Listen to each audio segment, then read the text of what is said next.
आज तपाईको जन्मदिनको दिनमा हजुर केही भन्न चाहनुहुन्छ आफ्नो तर्फबाट? धन्यवाद। आज मकवानपुर सहकारीका हाम्रो पिडियाट्रिक वार्ड अस्पतालमा काम गर्ने अब सबै स्टाफले चाहिँ नै यो जन्मदिनको लागि चाहिँ मलाई यत्रो उत्साह जोस जागर दिएर केक काट्ने मौका दिनुभयो, त्यसलाई धन्यवाद दिन चाहन्छु। र मैले भर्खरै अब मानव सेवा आश्रममा त्यहाँको आजीवन सदस्य भएर त्यहाँको चाहिँ नि भोजन गराउने मैले प्रण गरेको प्रत्येक वर्ष मैले त्यहाँ मान्ने गरेको छु, त्यहाँ पुगेर आएको।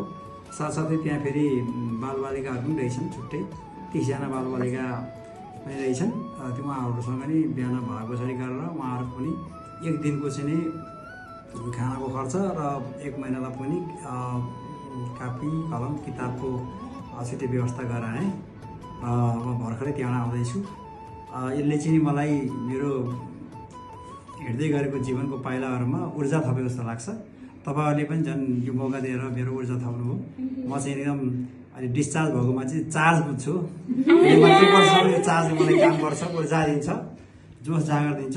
केही भन्नु छैन। र मलाई मेरो सुस्वास्थ्यको कामना गर्ने सम्पूर्ण मकवानपुर सहकारी परिवार, स्पेसल अब पिडियाट्रिक वार्ड, हाम्रो आशिषजी लगायतलाई धेरै धेरै धन्यवाद दिन चाहन्छु।